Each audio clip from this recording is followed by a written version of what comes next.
歡迎收睇寶城保險特約成就港生活特輯。喺香港，因為空間有限，唔少人都諗過將屋企嘅梗廚房改成開放式廚房，希望騰出空間，等間屋望落通透啲，同時間都可以提升同屋企人之間嘅互動。我想問下你咧，如果你屋企裝修嘅話咧，你 prefer 係想要開放式廚房定係梗廚房？開放式，我屋企人會炒餸，又唔會話喺廚房度淨係得一個人兩個人炒餸，冇得傾偈，都幾開心嘅，可以個煮食過程裏邊。咁就好似而家啲新盤咁，好多都改成開放式廚房。不過如果你想買二手樓，又打算將梗廚改成開放式嘅話，就唔係隨便拆埲牆咁簡單。咁當中仲有好多細節同埋規定需要注意。今集上車 BB 班就為大家講解改裝開放式廚房究竟係咪需要入職，同埋開放式廚房嘅規格又有啲咩需要注意嘅地方。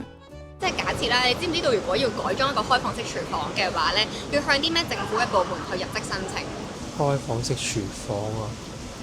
我知道申請，但係咩部門我又唔知。好多人喺裝修開放式廚房嘅時候，未必清楚成個流程，而網上都不時見到有人詢問，咁到底改裝之前係咪需要入職呢？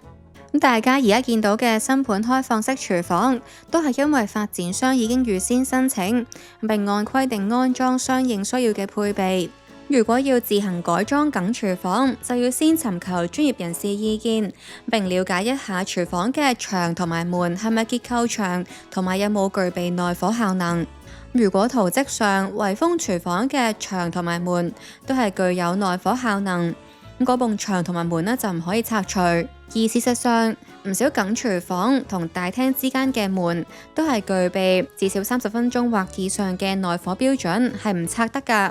咁所以改裝開放式廚房之前，都要記得睇清楚自己單位到底可唔可以作出改動。測量師何巨業曾經話，有啲原有廚房設計係遠離單位大門，或者一啲面積比較大、有前後門嘅單位，咁呢啲廚房就唔一定要有耐火牆同埋門，亦都唔需要保留分隔牆同埋門。咁將呢一類廚房改為開放式，都可能足以符合法例要求。咁處理好牆同埋門嘅問題，係咪就大功告成呢？咁當然唔係啦，因為呢個唔單止係涉及拆除牆壁嘅結構問題，更重要嘅係改變咗單位嘅火警分隔。原本圍封式嘅梗廚房可以喺火警發生嘅時候將火勢阻隔喺廚房入面，咁但拆咗之後就變相影響消防安全，咁所以之後要處理嘅就係防火措施。安全嘅開放式廚房應該係有啲咩裝備呢？唔知啊，呢樣嘢，唔知道。灑水系統我記得係天台上邊落嚟嘅，亦都要配備一啲足夠嘅滅火系統啊嘛，我冇記錯嘅話。參考屋宇署嘅建築物消防安全守則，相關單位內同埋外都需要配置煙霧感應器。第二就係喺單位入面裝設覆蓋開放式廚房面積嘅花灑頭，即係俗稱自動灑水系統。灑水系統喺屋企裝呢樣真係未聽過喎。第三就係應該要喺鄰近單位大門嘅位置設特定耐火效能嘅全高度牆，咁所以成個防火規定都係好嚴格㗎。咁何巨業都提及，如果大廈基本係冇自動灑水系統，就唔大可能合法合規咁改裝。海外人才初嚟香港，最難唔係揾工，而係樣樣都要重新摸索。租樓定買樓，校網要點揀，醫療保險有咩要留意？咁同其他保險公司唔同，寶城保險就幫到港人才打造成就港生活一站式增值服務，涵蓋4大貼心支援。咁核心服務之一，成就生活指南，匯聚5大實用文章，包括生活、理財、升學、安居同到港發展。第一就係有安居無憂文章，涵蓋置業避慳指南、租樓同買樓考量、校網分區攻略等等。第二，升學同教育文章，解釋報讀流程、選校要點同海外升學攻略。第三就係到港發展同理財文章，涵蓋銀行開戶攻略、醫療同保險要點，仲有就係創業同工作指南。請即掃描 QR code，又或者聯絡理財顧問，了解更多實用資訊，幫你接軌在港生活。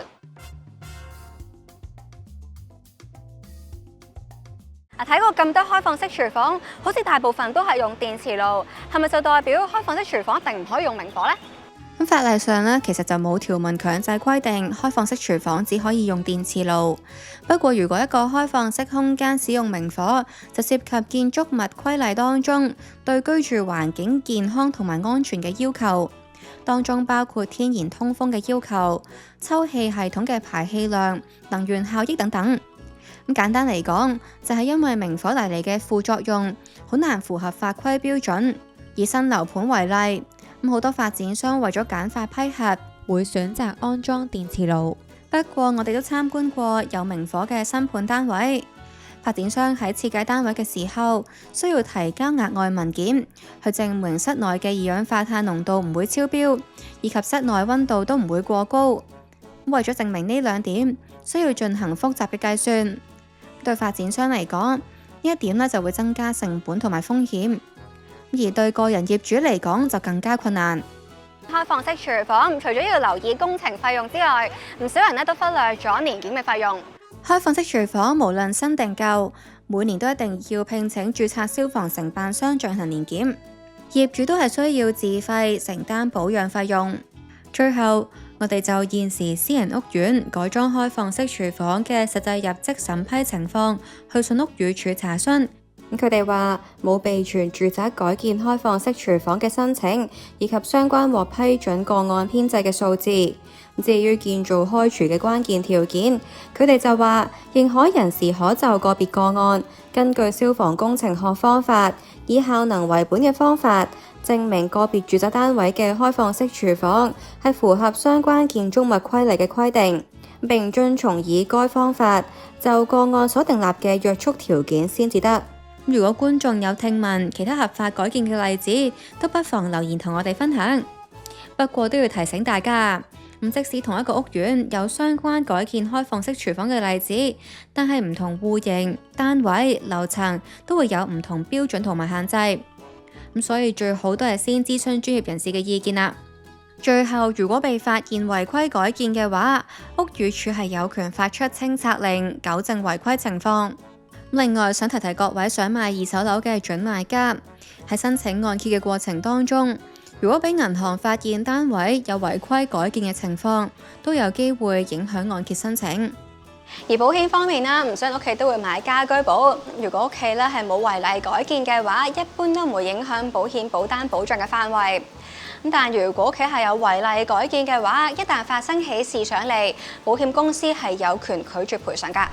雖然改建開放式廚房都唔係啲咩新鮮嘅設計啊，但係大家計完成本，仲有林林審審嘅雜項之後，又覺得改建成開放式廚房又值唔值呢？大家都歡迎留言講下，同埋俾個 like 支持下我哋啊！我哋下集再見啦，拜拜。